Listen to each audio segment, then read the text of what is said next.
नमस्कार,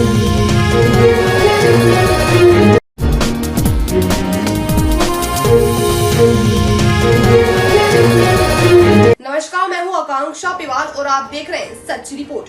आइए रुक करते हैं आज की कुछ प्रमुख खबरों की ओर। एनएसयूआई के कार्यकर्ताओं ने मंगलवार को छात्र हितों के विभिन्न मांगों को लेकर जेएनवीयू के कुलपति कार्यालय के बाहर प्रदर्शन किया। साथ ही कुलपति को सद्बुद्धि देने के लिए यज्ञ भी किया। बाद में अपनी मांगों का एक ज्ञापन सौंपा। एनएसयूआई के कार्यकर्ताओं ने बताया कि विश्वविद्यालय में पिछले लंबे समय से छात्र हितों को लेकर कई मांगे लंबित पड़ी हैं। कई बार इनके निस्तारण के लिए कुलपति को ज्ञापन सौंपे गए, लेकिन उन पर अभी तक कोई कार्रवाई नहीं हुई। ऐसे में आज कुलपति को सद्बुद्धि देने के लिए यज्ञ किया गया। इस दौरान मांगों का एक और ज्ञापन भी सौंपा गया। छात्र नेता अक्षय मेघवाल ने बताया कि इस मौके पर ऋषि गहलोत, अतिक मोदी, जुबेर इनायत, भावेश हेमराज, महावीर अमृत आदि मौजूद थे। सच्ची रिपोर्ट में अब तक के लिए सिर्फ इतना ही। फिर मिलेंगे नई खबरों के साथ।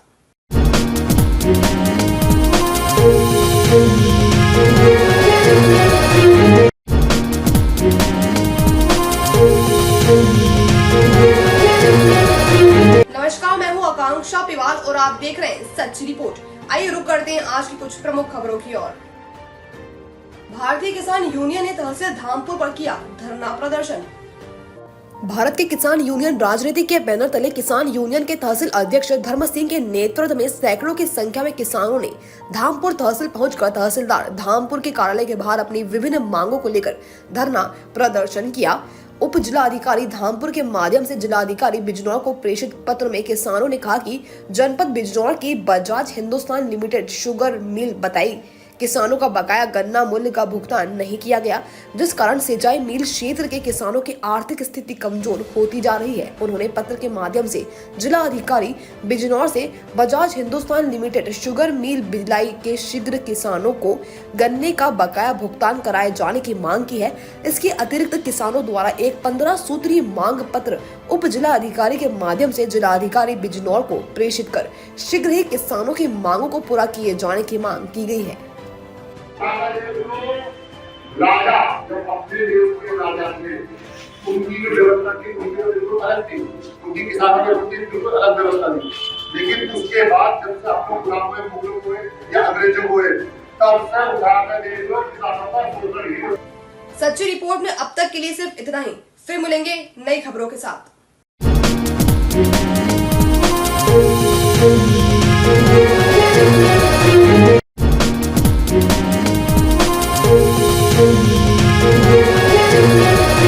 नमस्कार, मैं हूं आकांक्षा पिवाल और आप देख रहे हैं सच्ची रिपोर्ट।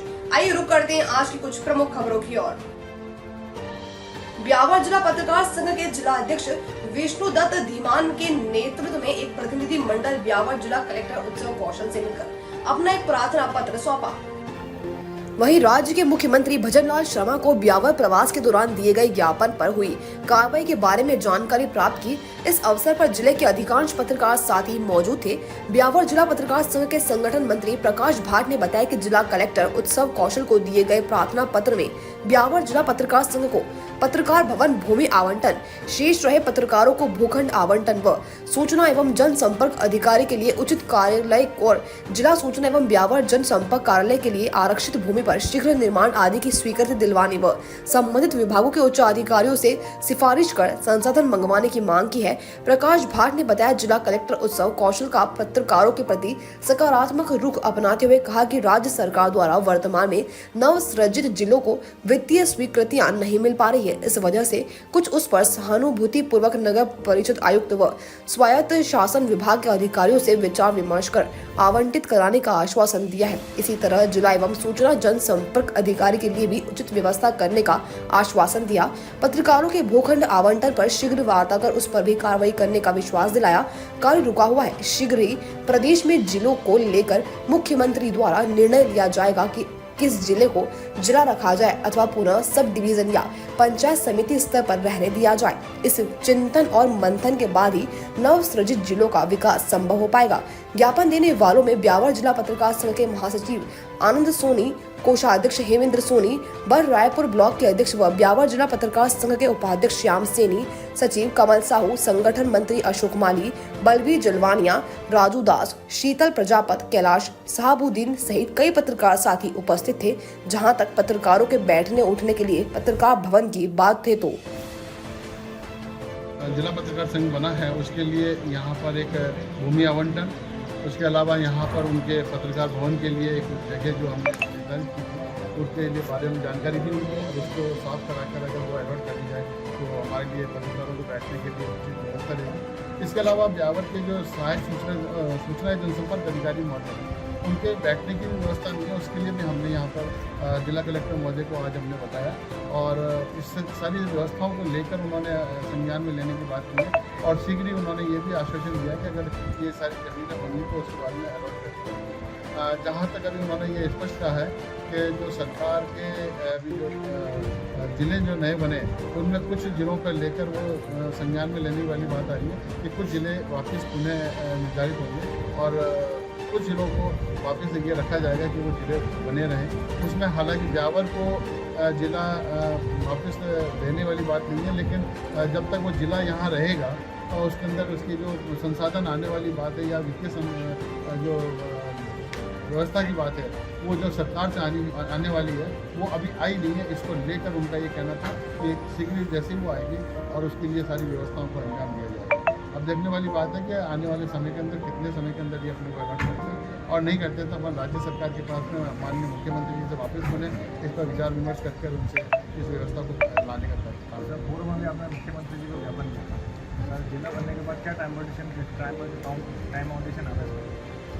जहाँ तक जिला मुख्यमंत्री जी की बात है, उन्होंने अपनी तरफ से संज्ञान में लिया और जिला कलेक्टर महोदय को इस बारे में उनको अवगत कराया और इस सारे मामले को लेकर उन्होंने कहीं ना कहीं इस पर कार्रवाई करने के निर्देश भी दिए और जल्दी ही अगर ये जिले का जो पुनर्सीमांकन और पुनर्मूल्यांकन जो व्यवस्था की बात आ रही है रहने के जो कितने जिले रखे जाएंगे कितने जिले नहीं रखे जाएंगे, आखिर में इन सारी बातों को लेकर ही वो ये निर्णय लिया जाएगा कि अब आने वाले समय में ब्यावर जिला बना रहेगा या नहीं रहेगा। अगर जिला बना रहता है तो ये सारी व्यवस्थाओं को अंजाम दिया जाएगा और अपने को जो पत्रकार भवन है 100% अपने को मिलेगा।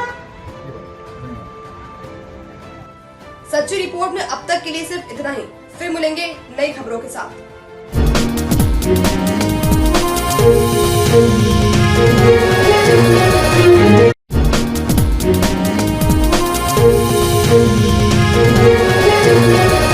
नमस्कार, मैं हूं आकांक्षा पिवाल और आप देख रहे हैं सच्ची रिपोर्ट। आइए रुक करते हैं आज की कुछ प्रमुख खबरों की ओर। पाली जिला मुख्यालय बजरंग बाड़ी एवं वार्ड नंबर 25 में अधूरे पड़े कार्यों से वार्ड में आक्रोश। जल भराव और गंदगी से वार्ड वासी परेशान। जिला मुख्यालय पर नगर परिषद की अनदेखी और लापरवाही रुकने का नाम नहीं ले रही है। बीते 2 वर्षों से बार बार नगर परिषद के हर वार्ड से विरोध उठ रहे हैं। बजरंग बली एवं वार्ड नंबर 25 में गलत सीवरेज निर्माण कार्य एवं पानी भराव के हालात के बीच वार्ड वासियों को भारी मुश्किलें उठानी पड़ रही है। सीवरेज की सफाई नहीं होने एवं उचित नाली व्यवस्था नहीं होने से यहाँ पानी का भराव हो रहा एवं गंदगियों का अंबार लग रहा है। कीचड़ एकत्र हो रहे। बरसात ऋतु में यहाँ पूरे 5 महीने तक हालात और भी विकट हो रहे हैं। बार बार स्थानीय पार्षद द्वारा जिला कलेक्टर एवं जिला प्रशासन को अवगत कराया, नगर परिषद को ज्ञापन सौंपा, परंतु कुछ नहीं हुआ। 5000 की आबादी के इस वार्ड में इन लोगों की समस्या सुनने वाला कोई नहीं है। वार्ड वासियों ने नगर परिषद पर मिली भगत अनदेखी का आरोप लगाया। पानी भराव और कीचड़ की वजह से बुजुर्ग एवं स्कूली छात्र छात्राओं को भारी मुश्किलें उठानी पड़ रही हैं। समस्या वो सहन पानी आवे पूरा पूरा खराब है, पूरा बजरंगवाड़ी पानी है के एक बांध नहीं गए मैं वो पूरा काटना पड़ेगा पानी बाईस बजरंगवाड़ी शास्त्री नगर वार्ड नंबर 25 पानी की समस्या बैठो है पूरा गंदी वालों है। पानी में बरसात भरी हो तो बस कट जाओ मैं हैंगे यो है घर भर जी देखो पूरा भरी जेड़ पड़ी अभी क्या नाम आप? पानी देवी। सच्ची रिपोर्ट में अब तक के लिए सिर्फ इतना ही। फिर मिलेंगे नई खबरों के साथ।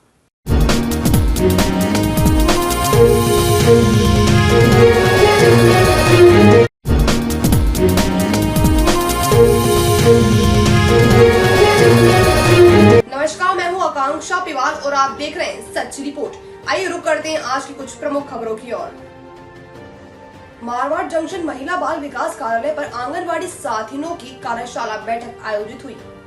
जिले के मारवाड़ जंक्शन उपखंड के महिला एवं बाल विकास कार्यालय परिसर पर ब्लॉक प्रभारी तारा देवी की अध्यक्षता में जिला कलेक्टर के निर्देश से मासिक सेक्टर कार्यशाला बैठक आयोजित की गई। बैठक में केंद्र एवं राज्य सरकार की महिला एवं बाल विकास की योजनाओं के प्रचार प्रसार के प्रगति रिसोर्ट के बारे में जानकारी ली गई। साथ ही बेटी बचाओ बेटी पढ़ाओ उड़ान योजना, ग्राम सेतु योजना के बारे में जानकारी प्रदान की गई।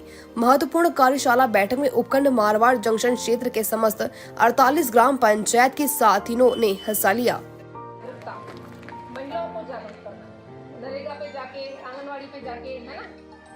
और इसमें देखो चिकित्सा विभाग की क्या क्या सेवाएं हैं, क्या क्या योजनाएं हैं, कानूनी अधिकार क्या है महिलाओं के, बालकों के, और महिलाओं को उसकी अपने को जानकारी दिलानी अपन जानते हैं। और अगर वहाँ कोई डेड टीचर हो उनको भी हमें बुला सकते हैं। चौथा सप्ताह है मातृत्व लाभ सप्ताह। इसमें क्या होता है, स्तनपान कराने वाली महिलाएं, गर्भवती महिलाएं, रात्रि। सच्ची रिपोर्ट में अब तक के लिए सिर्फ इतना ही। फिर मिलेंगे नई खबरों के साथ।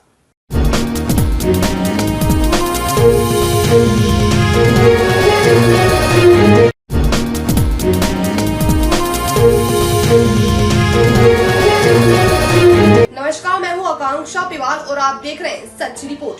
आइए रुक करते हैं आज की कुछ प्रमुख खबरों की ओर। मारवाड़ जंक्शन पाली जिले के मारवाड़ जंक्शन राजकीय उच्च माध्यमिक विद्यालय पर विद्यालय प्राचार्य घनश्याम सापेला की पहल पर विद्यालय स्टाफ द्वारा विद्यालय विकास के लिए 1,75,000 की राशि एकत्र की।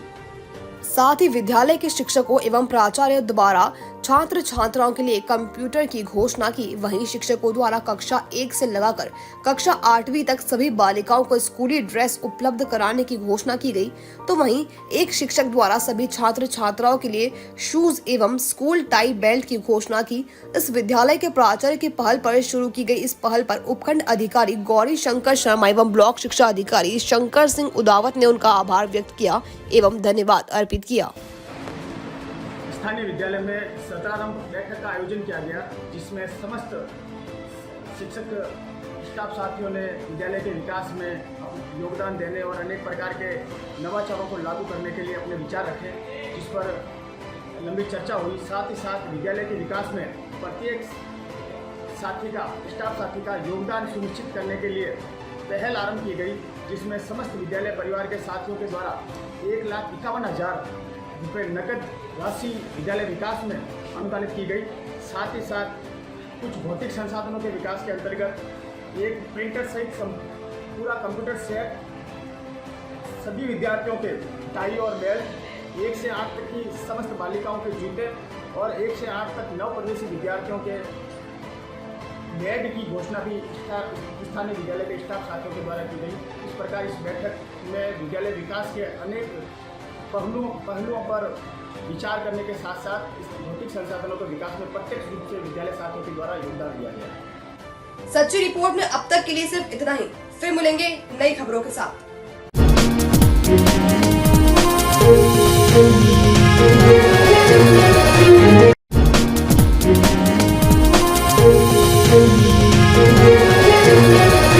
नमस्कार, मैं हूं आकांक्षा पिवाल और आप देख रहे हैं सच्ची रिपोर्ट। आइए रुक करते हैं आज की कुछ प्रमुख खबरों की ओर। जिले के मारवाड़ जंक्शन उपखंड मुख्यालय पर राजकीय उच्च माध्यमिक विद्यालय प्राचार्य घनश्याम सापेला के निर्देशन अध्यक्षता में जिला कलेक्टर एवं जिला शिक्षा अधिकारी के लिए विद्यालय प्रवेश उत्सव मनाया गया।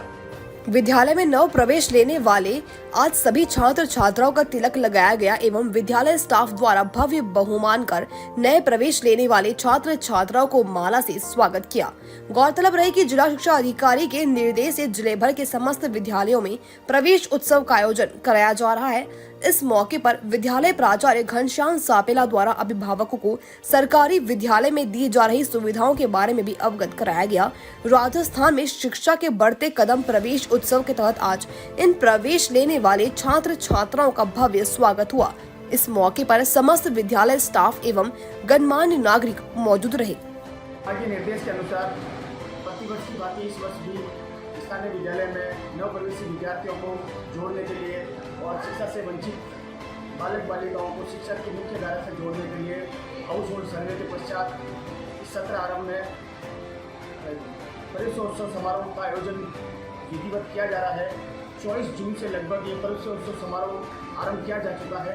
विगत 3 दिवस से नवप्रवेशी विद्यार्थियों का माला पहना करके, तिलक लगा करके, मुंह मिटा करके सम्मान किया जा रहा है और समस्त विद्यालय के विद्यार्थियों को विद्यालय की ओर से दी जाने वाली और राष्ट्रीय योजनाओं के तहत प्रदान की जाने वाली लाभ और विशिष्ट योजनाओं से अवगत करा करके विद्यार्थियों की संख्याओं को बढ़ाने का और वंचित विद्यार्थियों को शिक्षा से जोड़ने का प्रयास किया जा रहा है। सच्ची रिपोर्ट में अब तक के लिए सिर्फ इतना ही।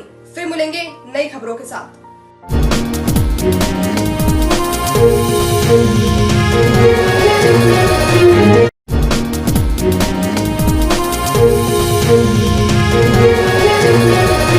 नमस्कार, मैं हूं आकांक्षा पिवाल और आप देख रहे हैं सच्ची रिपोर्ट। आइए रुक करते हैं आज की कुछ प्रमुख खबरों की ओर। लेपर्ड के स्वास्थ्य में सुधार आने पर 5वें दिन वन विभाग की टीम ने देसूरी के काणा शिकार क्षेत्र में किया आजाद। जिले के देसूरी उपखंड के बड़ोद गांव के बैरा हनुमान जी वाला में पिछले 3 दिन से शिकार की तलाश में सूखे कुएं में लेपर्ड के गिरने की घटना के बाद आखिर चौथे दिन मंगलवार को जोधपुर से आए शूटर बंशीलाल सांखला व ईगल रेस्क्यू टीम ने बड़ी मशक्कत के बाद कुएं में हाइड्रो मशीन की सहायता से पिंजरे में उतरकर ट्रैंकुलाइजर कर सुरक्षित बाहर निकालने बाद बुधवार को लेपर्ड के स्वास्थ्य में सुधार होते ही वन विभाग की टीम ने 5वें दिन लेपर्ड को देसूरी के काणा शिकार क्षेत्र में आजाद कर राहत की सांस ली। जोधपुर वन विभाग के शूटर बंसीलाल सांखला ने बताया कि जिले के देसूरी उपखंड के बड़ोद गांव के बेरा हनुमान जी वाला में पिछले 3 दिन से शिकार की तलाश में सूखे कुएं में लेपर्ड के गिरने की सूचना पर वन विभाग की टीम मौके पर पहुंची, लेकिन काफी प्रयास के बाद भी लेपर्ड को कुएं से बाहर नहीं निकाल पाए।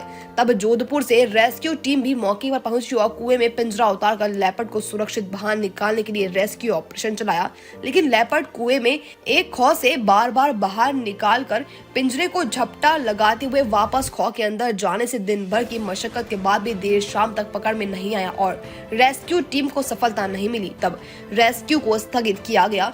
मंगलवार को हाइड्रो मशीन मंगवाकर हाइड्रो की सहायता से लेपर्ड को सुरक्षित बाहर निकाल देसूरी रेस्क्यू सेंटर ले जाया गया, जहां स्वास्थ्य परीक्षण करने के बाद उसका उपचार कर बुधवार को स्वास्थ्य में सुधार आते ही 5वें दिन लेपर्ड को पिकअप में डालकर देसूरी क्षेत्र के काणा शिकार गांव में आजाद किया गया। मौके पर मौजूद आरओ कान सिंह, शूटर बंशीलाल व राम रतन बिश्नोई, डॉक्टर नथाराम चौधरी, मगी लाला, देवी सिंह मौजूद रहे। सच्ची रिपोर्ट में अब तक के लिए सिर्फ इतना ही। फिर मिलेंगे नई खबरों के साथ।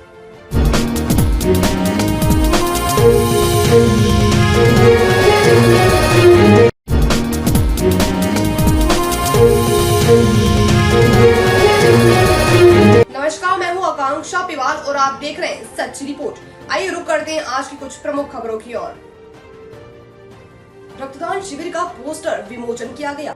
सैन समाज जोधपुर द्वारा आज दिनांक 2 जुलाई 2024 को सायं 5 बजे जुगल जोड़ी बाबा रामदेव मंदिर स्थित श्री श्री 1008 सैनचार्य स्वामी श्री अचलानंद जी गिरी महाराज द्वारा रक्तदान एवं प्रतिभा सम्मान समारोह का पोस्टर विमोचन किया गया। इस दौरान सेनाचार्य जी ने बताया कि अखिल भारतीय सैन भक्ति पीठ एवं शॉर्टकाट संस्था जोधपुर के संयुक्त तत्वाधान में दिनांक 20 जुलाई 2024 को प्रातः 10 बजे से सायं 5 बजे तक रक्तदान शिविर एवं प्रतिभा सम्मान समारोह चंपा माता गार्डन 80 फीट रोड माता का थान जोधपुर स्थित आयोजित किया जाएगा। पोस्टर विमोचन के दौरान सैन समाज जोधपुर के प्रमुख संस्थाओं के वरिष्ठ समाज सेवी प्रेम टापू, राम सा वीरा भाटी, दाऊलाल सोलंकी, शिवलाल जी, जगदीश जी भाटी, पर्वत जी लवेरा, गोविंद जी टांक, सुखदेव जी दैया, बंशीलाल, गणपत खिच्ची, विष्णु गहलोत, कंवरलाल बेलवा आदि उपस्थित।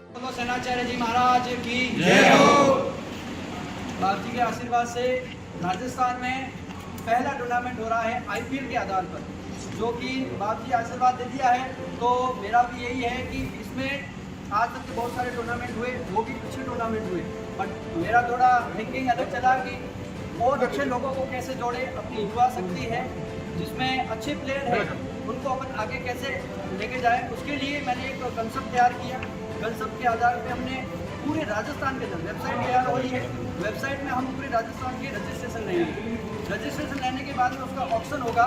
ऑक्शन में 112 खिलाड़ी आएंगे और उसके बाद में पूरा टूर्नामेंट लाइव होगा, डे नाइट होगा, लेदर बॉल से खेला जाएगा।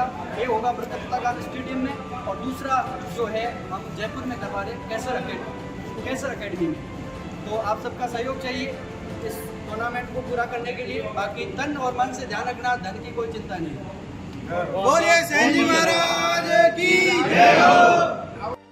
एक बनाड़ एरिया में सेनाकार्य कन्या महाविद्यालय रोड के उत्तर 5 करोड़ की कीमत आई लगभग 10 लाख 2.5 लाख का बिल हो रहा है तो 125 में 125 आ गई।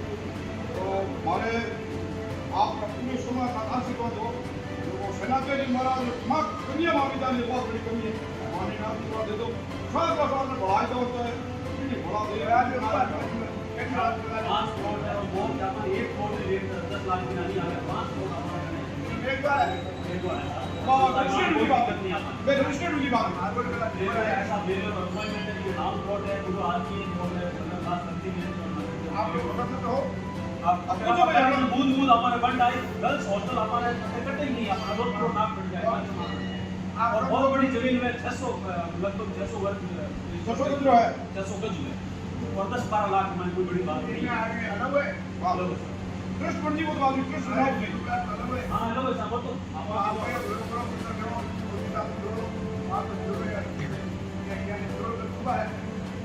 महात्मा साहब लागू कर दो करा दो बोले महात्मा साहब है 10-12 लाख के मायने 600 मिलाने के नाम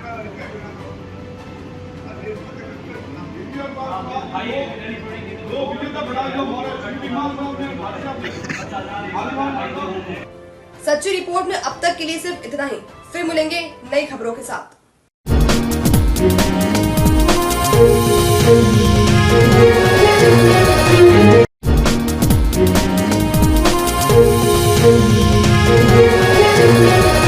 नमस्कार, मैं हूं आकांक्षा पिवाल और आप देख रहे हैं सच्ची रिपोर्ट।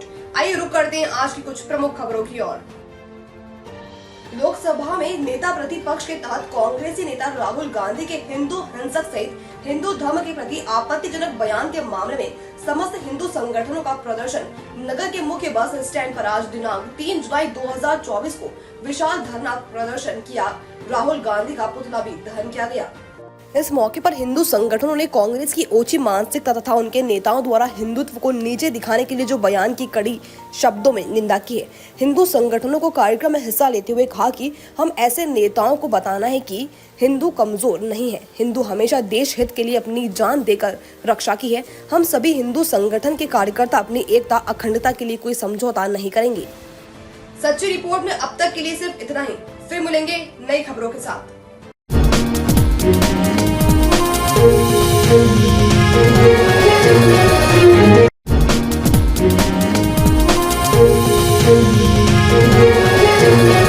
नमस्कार, मैं हूं आकांक्षा पिवाल और आप देख रहे हैं सच्ची रिपोर्ट। आइए रुक करते हैं आज की कुछ प्रमुख खबरों की ओर। अलवर रोडवेज एटक यूनियन की ओर से कर्मचारियों को जून माह का वेतन और रोडवेज रिटायर्ड कर्मचारियों को पेंशन नहीं मिलने सहित विभिन्न मांगों को लेकर रोडवेज परिसर में कर्मचारियों ने विरोध प्रदर्शन किया, जिसमें कर्मचारियों ने सरकार के खिलाफ नारेबाजी की। रोडवेज कर्मचारी नेता संजय चौधरी ने बताया कि जून माह का वेतन रोडवेज कर्मचारियों को नहीं मिला, ऐसे में उनका घर खर्च चलाना दूभर हो रहा है। जुलाई का महीना शुरू हो गया और रोडवेज कर्मचारियों के बालकों के एडमिशन नहीं हो पा रहे। इसके अलावा रोडवेज से रिटायर्ड कर्मचारियों को पेंशन नहीं मिली और कर्मचारी पेंशन के लिए परेशान हो रहे हैं। रोडवेज के कर्मचारियों ने बैंक से लोन ले रखा है और उनको वेतन नहीं मिल रहा। ऐसे में कर्मचारी लोन की किस्त को चुकाने के लिए परेशानी का सामना कर रहे हैं। उन्होंने कहा कि रोडवेज में नई बसें नहीं आ रही और सरकार रोडवेज में कर्मचारियों की भर्ती भी नहीं कर रही। सरकार को रोडवेज की तरफ ध्यान देना चाहिए। के अंदर रोडवेज की 2 शाखाएं हैं, अलवर मत्स्य नगर आधार। रोडवेज की दोनों शाखाओं के कर्मचारियों द्वारा आज प्रदर्शन इस बात के लिए किया जा रहा है कि आज 3 तारीख हो गई जुलाई और जून का भी वेतन नहीं मिला और जुलाई का भी आज 3 तारीख हो गई। तो रोडवेज कर्मचारियों को पेंशन का भुगतान हो रहा है, नए कर्मचारियों का वर्किंग वालों का वेतन का भुगतान हो रहा है। आज स्थिति यह है कि जुलाई का माह है, स्कूलों के एडमिशनों के बच्चों के रहता है जुलाई के अंदर, बच्चों का कपड़ों का है, फीस का है, किताबों का है, क्योंकि रोडवेज कर्मचारियों का 2-2 महीने से वेतन पेंशन नहीं मिल रहे, जिसके कारण कर्मचारियों को अपना परिवार चलाना और बच्चों तक की शिक्षा के लिए व्यवस्था हुई पड़ी है। और रोडवेज के कर्मचारियों जिन कर्मचारियों ने लोन ले रखा है बैंक से, उनकी 10, 15, 20 तारीखें होती है, लेकिन वो पिछले महीने तो क्या दूसरा महीना चालू हो गया। और रोडवेज के कर्मचारी इतने परेशान हैं जिसकी कोई सीमा नहीं है। तो हम सरकार से और रोडवेज मैनेजमेंट से मांग करते हैं कि रोडवेज के कर्मचारियों को प्रत्येक महीने की 1 तारीख को भुगतान किया जाए। अदरवाइज रोडवेज का कर्मचारी इतना परेशान है कि आगे जाके कोई बड़ा रूप लेकर इसका आंदोलन करेगा। क्या नाम है सर? संजय चौधरी, एटेक यूनियन प्रदेश। सच्ची रिपोर्ट में अब तक के लिए सिर्फ इतना ही। फिर मिलेंगे नई खबरों के साथ।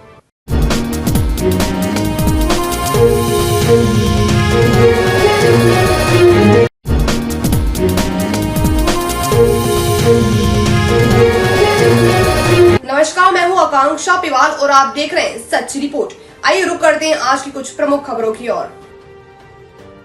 2 वर्ष पूर्व तखतगढ़ की पावन धरा पर 4 महीनों तक आयोजित हुए ऐतिहासिक सनातन चातुर्मास समापन के 2 वर्ष बाद सनातन चातुर्मास सेवा समिति द्वारा एक दिन पूर्व नगर में भोपू प्रचार कर बुधवार को कुंडेश्वर महादेव मंदिर प्रांगण में समस्त सनातन धर्म प्रेमियों एवं नगर वासियों की विशेष बैठक बुलाकर संपूर्ण चातुर्मास कार्यक्रम का आय व्यय का लेखा जोखा पेश कर नगर वासियों को सुनाया गया। दरअसल 12 जुलाई 2022 से 4 नवंबर 2022 तक तखतगढ़ कस्बे के सुमेरपुर रोड पर धर्म प्रेमियों एवं नगर वासियों के सानिध्य में सूरज कुंज धाम कुंभलगढ़ के गादीपति अवधेश चैतन्य ब्रह्मचारी महाराज समेत 108 साधु संतों का आयोजित हुआ ऐतिहासिक सनातन चातुर्मास कार्यक्रम संपन्न होने के 2 वर्ष पूर्व चातुर्मास सेवा समिति द्वारा मंगलवार को नगर में भोपू प्रचार कर बुधवार को प्राचीन श्री कुंतेश्वर महादेव मंदिर प्रांगण चातुर्मास सेवा समिति के अध्यक्ष बाबूलाल रांगावत की अध्यक्षता में समस्त कार्य समिति की एवं समस्त नगर वासियों की बैठक आयोजित हुई। बैठक में सर्वप्रथम गणपत शामपुरा द्वारा श्री कुंतेश्वर महादेव के जयकारों के साथ विचार व्यक्त करते हुए 4 महीने तक ऐतिहासिक चातुर्मास कार्यक्रम में सेवा देकर तखतगढ़ का विश्व स्तरीय नाम रोशन करने में भागीदारी निभाने को लेकर सभी कार्य समिति को धन्यवाद ज्ञापित किया गया। बाद कार्य समिति के गणेश कुमावत एवं शांतिलाल द्वारा बैठक में उपस्थित 36 कोम नगर वासियों को 12 जुलाई 2022 से 4 नवंबर 2022 तक चातुर्मास के खर्च का आय व्यय का लेखा जोखा पढ़कर सुनाया गया, जिसमें संपूर्ण लेखा जोखा में ₹2.5 लाख का घाटा होने की जानकारी दी, जिसमें कांग्रेस के नाम से नेता द्वारा चातुर्मास स्थल की गई ₹51,000 की घोषणा की राशि बकाया होना बताया। दरमियान समिति द्वारा 11,000 चारभुजा ठाकुर जी मंदिर, 11,000 कुंडेश्वर महादेव मंदिर और 11,000 चांद्रा माता मंदिर कमेटी को पूजा सामग्री के लिए और 11,000 पशु पक्षी और स्वानों के लिए लिफाफे भेंट किए। दरमियान बाबूलाल राकावांत द्वारा 2.5 लाख रुपए घाटे का स्वयं की तरफ से समिति को सुपुर्द कर पुनर्वरण करने की घोषणा कर समस्त नगर वासियों द्वारा बाबूलाल राकावांत का साफा एवं माला पहनाकर स्वागत किया गया। बैठक में श्री चारभुजा ठाकुर जी जीर्णोद्धार मंदिर कार्य समिति के अध्यक्ष नरसाराम कुमावत ने आगामी 10 फरवरी को प्रस्तावित प्राण प्रतिष्ठा को लेकर 7 जुलाई से 10 जुलाई तक आयोजित चढ़ावों की बोलिया कार्यक्रम में अधिक से अधिक संख्या में भाग लेकर सहयोग करने की अपील की गई। ट्रस्ट गठित करने की उठी मांग। बैठक में नगर के प्राचीन मंदिर कुंदेश्वर महादेव मंदिर का लंबे समय से ट्रस्ट नहीं होने से मंदिर के लेखा जोखा का कोई अता पता नहीं, जिसको लेकर आगामी श्रावण मास में पुनः नगर वासियों की बैठक बुलाकर ट्रस्ट कमेटी गठित करने की मांग रखी गई है। सच्ची रिपोर्ट में अब तक के लिए सिर्फ इतना ही। फिर मिलेंगे नई खबरों के साथ।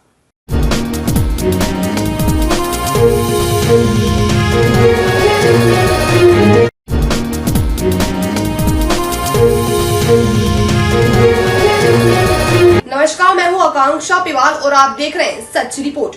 आइए रुक करते हैं आज की कुछ प्रमुख खबरों की ओर। मारवाड़ जंक्शन महिला एवं बाल विकास मंत्रालय, दिल्ली भारत सरकार और निदेशालय महिला अधिकारिता विभाग के तहत 100 दिवसीय विशेष जागरूकता अभियान के तहत महिला बाल विकास तत्वाधान भारतीय न्याय संहिता सप्ताह मनाया गया। इस जागरूकता सप्ताह कार्यशाला कार्यक्रम का आयोजन उप निदेशक भागीरथ चौधरी महिला अधिकारिता विभाग पाली के आदेश अनुसार किया गया। मारवाड़ जंक्शन पंचायत समिति सभागार में विकास अधिकारी भागीरथ सिंह की अध्यक्षता में प्रचेता तारा देवी, महिला पर्यवेक्षक ज्योति राठौर एवं संतोष गर्ग के सानिध्य में आंगनबाड़ी कार्यकर्ता साथियों एवं आशा सहयोगिनी की कार्यशाला आयोजित की गई, जिसमें भारतीय न्याय संहिता मिशन शक्ति योजना, सुरक्षित मातृत्व एवं संपूर्ण देखभाल, प्रसव के दौरान देखभाल तथा प्रसव के पश्चात देखभाल की संपूर्ण जानकारी दी गई। समुदाय की भागीदारी, बेटी बचाओ बेटी पढ़ाओ योजना, कौशल विकास, करियर काउंसलिंग पर जागरूक किया गया। कार्यक्रम में मारवाड़ जंक्शन उपखंड क्षेत्र के समस्त 48 ग्राम पंचायत के आंगनबाड़ी की कार्यकर्ताओं, आशाओं एवं ग्राम पंचायत के साथियों ने हिस्सा लिया। सच्ची रिपोर्ट में अब तक के लिए सिर्फ इतना ही। फिर मिलेंगे नई खबरों के साथ।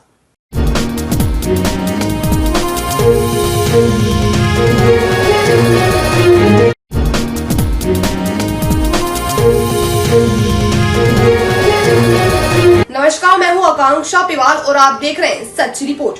आइए रुक करते हैं आज की कुछ प्रमुख खबरों की ओर। जोधपुर जिले के लूड़ी उपखंड क्षेत्र नंदवान गांव जाट समाज द्वारा संचालित एक ऐसा प्राइवेट स्कूल है जो बच्चों को फ्री में शिक्षा प्रदान करता है। इस स्कूल में सिर्फ सर्व समाज के बच्चों को एडमिशन होता है। निःशुल्क शिक्षा के साथ यहाँ सभी बच्चों के लिए खेल कूद की व्यवस्था कर रखी है और फिजिकल टीचर भी लगा रखे हैं। इस स्कूल में सर्व समाज के बच्चों का एडमिशन होता है। निःशुल्क शिक्षा के साथ ही यहाँ सभी बच्चों के लिए खेल कूद की व्यवस्था रखी गई है और फिजिकल टीचर भी लगा रखे हैं। इस स्कूल का नाम श्री घना भगत बालिका उच्च माध्यमिक विद्यालय है। स्कूल के व्यवस्थापक गजरा चौधरी ने बताया कि जाट समाज द्वारा संचालित इस विद्यालय के आसपास के ग्रामीण क्षेत्र के सर्व समाज के बच्चे निःशुल्क शिक्षा प्राप्त कर सकें। वहीं इन बच्चों को पढ़ाने के लिए योग्य 12 शिक्षक, 4 हेल्पिंग स्टाफ और प्रधानाचार्य हैं। इसके साथ ही बच्चों के लिए यहाँ लाइब्रेरी, कंप्यूटर क्लासेस और प्लेग्राउंड की सुविधा उपलब्ध है और बच्चों को लाने व ले जाने के लिए बस की भी व्यवस्था कर रखी है। स्कूल के अध्यक्ष भियाराम घायल का कहना है कि जाट समाज का एक ही उद्देश्य कि प्राइवेट स्कूल संचालक मन मर्जी से स्कूल फीस बच्चों के अभिभावकों से वसूलते हैं। हमारा जाट समाज का उद्देश्य है कि यह प्राइवेट स्कूल में फ्री शिक्षा हासिल हो। यह स्कूल शांत वातावरण में। श्रीमती गजरा चौधरी, रिटायर्ड उप निदेशक माध्यमिक शिक्षा जोधपुर मंडल। मुझे आज सेवानिवृत्त हुए 9 साल हो गए हैं। फिर भी मेरी ये इच्छा है कि मैं अपने गांव से जुड़ूं, गांव की बच्चियों को जो है वो निःशुल्क शिक्षा दूं। तो जब यहाँ जाट समाज द्वारा संचालित हमारा इतना सुंदर भवन है, इतने अच्छे क्लासरूम है, तो क्यों नहीं मैं इन बच्चियों को जो है वो आगे बढ़ाऊं। तो मैंने इस बार ये बीड़ा उठाया है कि नंदवान गांव की सीनियर सेकेंडरी तक की जो बालिकाएं हैं उनको मैं फ्री शिक्षा देकर और समाज के लिए एक अच्छा जो है वो उदाहरण प्रस्तुत करूं। यहाँ की बच्चियाँ, काफ़ी बच्चियाँ मैंने देखी है जो टैलेंटेड है, तो हिंदी मीडियम और इंग्लिश मीडियम दोनों ही वर्ग यहाँ संचालित है और दोनों में ही बच्चियाँ बहुत अच्छी है। मुझे बहुत खुशी है कि ऐसे क्षेत्र में मैं समाज की सेवा करके और एक अच्छा आदर्श प्रस्तुत कर सकूं। धन्यवाद। सच्ची रिपोर्ट में अब तक के लिए सिर्फ इतना ही। फिर मिलेंगे नई खबरों के साथ।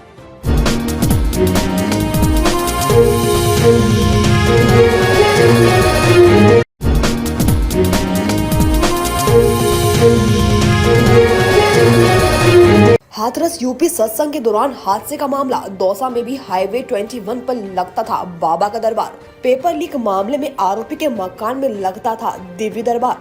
नारायण साकार बाबा भोले लगाते थे दरबार। पटवारी हर्षवर्धन मीना की गिरफ्तारी के बाद डाली थी एसओजी ने रेड के बाद नहीं लगा दरबार। भाग गया बाबा मैदान छोड़कर। हजारों लोगों का लगता था जमावड़ा। कॉलोनी के लोगों को एसओजी ने दिलवाई थी राहत। बाबा के दरबार की आड़ में हर्षवर्धन करता था पेपर लीक का खेल।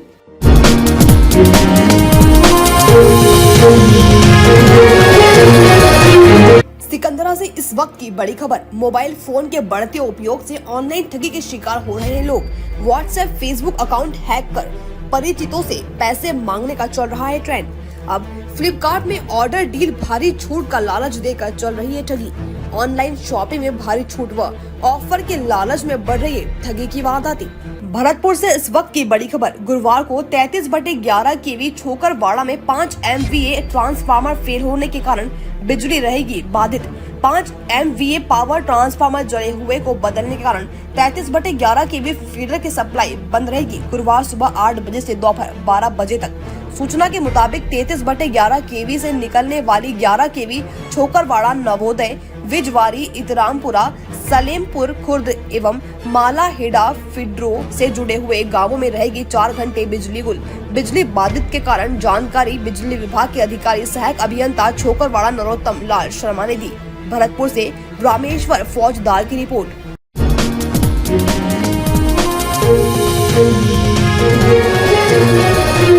नमस्कार, मैं हूं आकांक्षा पिवाल और आप देख रहे हैं सच्ची रिपोर्ट।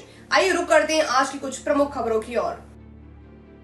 बाबा का बुलडोजर नाम जुबान पर आते ही जहन में आसानी से बात समझ में आ जाती है कि सरकारी जमीन पर हुए कब्जे को हटाने की कार्रवाई की, लेकिन कुछ अधिकारियों के शिथिल रवैये के चलते अब यह बाबा के बुलडोजर की कार्रवाई बीती हुई सरकार की बात लगने लगी है। और हाल ही में अवैध खनन को लेकर मुख्यमंत्री ने कड़े तेवर अपनाते हुए कठोर कार्रवाई करने का आदेश संबंधित अधिकारियों को दिया था, लेकिन मुख्यमंत्री के इन दोनों आदेशों को अधिकारी किस तरह ठेंगा दिखा रहे हैं, इसको बानगी पर पडरौना तहसील क्षेत्र के जंगल सिंगापट्टी में देखा जा सकता है। सीलिंग के जमीन पर ग्राम प्रधान प्रतिनिधि द्वारा अवैध रूप से बालू का खनन कराया गया है और जब अवैध खनन का मामला तुल पकड़ा तो उसे मानसरोवर पोखरे का नाम देकर छिपाने की कोशिश में ग्राम प्रधान प्रतिनिधि और अधिक फंस गया है। हालांकि यह मामला चुनाव के शुरुआती समय का है। जब मीडिया ने खबर कवरेज किया तो संबंधित अधिकारी चुनाव बाद कार्रवाई करने व मीडिया के कैमरे में बोलने की बात कही थी। दरअसल पूरा मामला पडरौना तहसील क्षेत्र का है, जहां सीलिंग की जमीन में अवैध रूप से बालू का खनन कराया गया है। अवैध रूप से कराए जा रहे बालू खनन का एक वीडियो सोशल मीडिया पर काफी तेजी से वायरल होने लगा। यह वीडियो जब मीडिया के सुर्खियों में आया तो आनन फानन में ग्राम प्रधान प्रतिनिधि कार्रवाई से बचने के लिए संबंधित अधिकारियों को गुमराह कर दिया और इसे मानसरोवर पोखरे का निर्माण कराना बताकर उस समय तो किसी तरह राहत की सांस ली, लेकिन कुछ ग्रामीण इस मामले की शिकायत अधिकारियों से किए तो चौंकाने वाला मामला सामने आ गया। स्थानीय लोगों ने इसकी छानबीन की तो पता चला कि उक्त भूमि 508 घ है जो सीलिंग के नाम से दर्ज है। अब सवाल ये उठता है कि बिना प्रस्ताव के कैसे जमीन में पोखरा या किसी भी प्रकार का निर्माण कार्य हो सकता है। इस तरह की जमीन पर कई पुश्तों से घर बनाकर जीवन यापन कर रहे हजारों लोगों के खिलाफ बाबा का बुलडोजर चलाकर जिला या तहसील प्रशासन खाली करा रहा है, तो ग्राम प्रधान प्रतिनिधि भीम सिंह की मनमानी के खिलाफ शिकायत के बाद भी अब तक कार्रवाई क्यों नहीं किया गया, यह बहुत बड़ा सवाल बना हुआ है और तहसील प्रशासक पर लापरवाही का आरोप भी लग रहा है। हालांकि लोकसभा चुनाव 2024 के पहले ग्रामीणों ने मीडिया से क्या बताया, जरा सुनिए इसे। जो हमारे गांव के प्रधान जी जो इस समय अमृत सरोवर खुदवाए हैं तो बालू निकलना चालू कर दिए। बालू जब निकलना चालू कर दिए खंडहर हो गया। खंडहर होने के बाद से उन्होंने सोचा कि अपने बीच बचाव के लिए चारों ओर से बांध बनवा दिए, इसको अमृत सरोवर का नाम दे दिए। इसके बाद से जब पोखरा में जो बालू खनन होने लगा तब प्रत्येक टाली से 3,000 से 4,000 रुपया लेकर के बेचना चालू कर दिए। जब बेचना चालू कर दिए, जब खंडहर हो गया, उन्होंने सोचा कि हम कैसे बचेंगे तो उन्होंने चारों से बंधा बनवा दिया। इसके बाद से शासन की तरफ से अमृत सरोवर के नाम पे 12 लाख रुपए का पेमेंट करवा लिए। क्या लग रहा है कितना बालू निकला होगा कई टन? अब तो अनुमानन बहुत कम से कम बहुत है, बहुत कुछ कहा नहीं जा सकता है। 40-50 टाली से 400-500 टाली से ऊपर बिका है। क्या लग रहा है ये कौन सी जमीन है, कितनी नंबर? ये 508 घ है जो सीलिंग भूमि है। इसमें बिना प्रस्ताव के कोई विधिक कार्रवाई नहीं की गई। वो अपने आप से मनमानी सरकारी धन दुरुपयोग करके वो अपना काम कर रहे हैं। हम लोग शिकायत के जिलाधिकारी, उप जिलाधिकारी, वो कमिश्नर महोदय, यानी इसके बाद से मुख्यमंत्री महोदय को हमने शिकायती पत्रापन दिया था। इसमें कोई आज तक कोई कार्रवाई नहीं। देखिए, ये अमृत सरोवर बना है, ये गलत जगह बन गया है और यहाँ काफ़ी मतलब कोई काम नहीं हुआ है। ये गलत काम किया गया है प्रधान जी के द्वारा। इसमें से बालू निकाल करके पूरे खंडहर कर दिया गया है और इस चीज़ को जो है काफ़ी नुकसान करके प्रधान जी कोई काम यहाँ नहीं करवाए हैं। केवल इसको बालू निकाल करके बेच रहे हैं, बस वही काम हुआ, दूसरा कोई काम नहीं हुआ। ये 512 घ है, 508 घ है और ये सीलिंग की ज़मीन है। चूँकि उनको यहाँ नहीं बनवाना चाहिए, कोई काम नहीं हुआ है, केवल ये बालू निकाल करके बेचे हैं और इसको गड्ढा कर दिए हैं। कोई अमृत सरोवर के नाम से कोई कहीं से कोई काम दिख रहा है तो दिखाइए सर, कोई काम नहीं हो रहा है। केवल बताया गया है कि अमृत सरोवर का नाम से ये पेमेंट लिए हैं, उठाए हैं, काम नहीं किए हैं कोई, और बालू इसमें से निकाल करके बेच दिए हैं। बुलई प्रसाद मेरा नाम है, मैं क्षेत्र पंचायत सदस्य हूँ और इसमें जो है वीडियो वायरल भी हुआ है। इनके उस समय कोई कार्रवाई नहीं हुई जिस समय बालू निकाल कर बेच। हम तो ये कह रहे हैं कि यह बांसी मेला धाम की ज़मीन है। बहुत हजारों बरस पूर्व से मेला लगता आ रहा है और आज भी मेला लग रहा है। करोड़ों लाखों को भीड़ होती है, बहुत दूर दूर से श्रद्धालु आते हैं और यहाँ जो है बिना विधिक बिना प्रस्ताव का और ग्राम सभा में कोई न बैठक हुई न किसी को जानकारी हुआ। यहाँ जो है प्रधान जो है यहाँ निकलवाए बालू और बेचना शुरू कर दिए। वहीं इतने बड़े पैमाने पर बालू खनन कराने का वीडियो सोशल मीडिया पर भी वायरल हुआ, लेकिन अब तक कोई कठोर कार्रवाई नहीं हुई। ग्राम प्रधान प्रतिनिधि मनमानी करते हुए सीलिंग के जमीन में अवैध खनन कराकर बहुत बड़ा गड्ढा कर दिए। इस जमीन पर पौराणिक बांसी मेले का आयोजन होता है। अब इस मेले का अस्तित्व भी खत्म हो जाएगा। मामले पर जब खनन अधिकारी से पूछा गया तो उन्होंने बताया कि जांच कर उचित कार्रवाई की जाएगी। बताया कि तालाब है उसका जैसे मनरेगा पार्क और ग्राम प्रधान द्वारा इसको जैसे तालाब का भराई किया गया है और हम लोगों से पूछताछ कर रहे हैं। जो डॉक्यूमेंट भी उनसे मांगेंगे, जो सही चीज़ होगी उसके हिसाब से कार्रवाई की। पारदर्शी और भ्रष्टाचार मुक्त सरकार की बात करने मुख्यमंत्री योगी आदित्यनाथ के दावे में भ्रष्ट अधिकारी कैसे पलीता लगा रहे हैं, इसकी बानगी भी कुशीनगर के विशुनपुरा ब्लॉक में देखने को मिल रही है। विशुनपुरा ब्लॉक के जंगल सिंगा पट्टी में जिस सीलिंग के जमीन में पोखरे का निर्माण कराया जा रहा है, इसकी प्रक्रिया पर नजर डाले तो इस प्रकृति के जमीन पर बिना प्रस्ताव के कोई भी निर्माण सरकारी या गैर सरकारी नहीं हो सकता। तो जब मानसरोवर पोखरा के निर्माण के लिए कैसे प्रपोजल बनाया गया होगा, यह भी एक पहेली बना हुआ है। और सब कुछ जानकर दोषियों के खिलाफ कार्रवाई करने के बजाय विशुनपुरा ब्लॉक के खंड विकास अधिकारी सिर्फ झूठ का बयानबाजी कर उच्च अधिकारियों की आंखों में धूल झोंक रहे हैं, क्योंकि मानसरोवर पोखरे के निर्माण में सैकड़ों मनरेगा मजदूरों को मजदूरी का पेमेंट दिया गया होगा, लेकिन कागजी खेल खेलने वाले अधिकारी झूठ बोलते समय बिना सोचे समझे कुछ भी बोल देते हैं। इस पूरे मामले पर क्या कहते हैं विशुनपुरा ब्लॉक के खंड विकास अधिकारी सुशील सिंह, आइए इनकी भी बात सुन लेते हैं। विशुनपुरा ब्लॉक का सिंगापट्टी ग्राम सभा है, जहाँ पे अमृत सरोवर बनवाया गया है। जो क्या है इसका मामला और मानक में बना है या नहीं बना है? ये मानक में बना है। जमीन की प्रकृति को लेकर विवाद की स्थिति आ रही है, उसको दिखवा लिया जाएगा और जो सही होगा उसको कराया जाएगा। इस भ्रष्टाचार के रची गई साजिश पर एक कहावत चरितार्थ होती नजर आ रही है कि एक झूठ छिपाने के लिए सैकड़ों झूठ बोलने पड़ते हैं और एक दिन सच सबके सामने आ ही जाता है। बात सीधी सी है कि जिस तरह की जमीन को अतिक्रमण मुक्त कराने में प्रदेश के मुखिया से लेकर तहसील प्रशासन काफी संजीदगी से लगा हुआ है, उस जमीन पर पहले प्रधान प्रतिनिधि मनमानी करते हुए कुछ भ्रष्ट अधिकारियों के सहपद धड़ल्ले से खनन कराकर लाखों रुपया का बालू बेचा। फिर उसका वीडियो वायरल हुआ तो बेचने के चक्कर में उसे मानसरोवर पोखरा का नाम देकर लाखों रुपए का पेमेंट कराने की साजिश रचने में और बुरी तरह फंस गया। बात साफ है कि इस लाखों रुपए को पचाने की साजिश रच रहे ग्राम प्रधान प्रतिनिधि क्यों सफल हो रहा है। स्थानीय लोगों द्वारा यह शंका जताया जा रहा है कि नीचे से ऊपर तक के अधिकारी क्या इसमें संलिप्त है, तभी तो दर्जनों बार शिकायतें के बाद भी अब तक कोई उचित कार्रवाई नहीं की गई। हालांकि कार्रवाई के लिए जनपद में अलग पहचान बनाने वाले उप जिला अधिकारी पड्रोना व्यास नारायण उमराव ने बताया कि सीलिंग की जमीन को किसी भी कीमत पर अतिक्रमण नहीं होने दिया जाएगा। टीम बनाई गई है, जांच पूरी होने पर मीडिया को बयान जारी किया जाएगा। अब देखना है कि इस मामले का संज्ञान कुशीनगर के तेज तर्रार जिला अधिकारी उमेश मिश्रा लेकर किस तरह की कार्रवाई कराते हैं, यह तो भविष्य के गर्त में है। सच्ची रिपोर्ट में अब तक के लिए सिर्फ इतना ही। फिर मिलेंगे नई खबरों के साथ।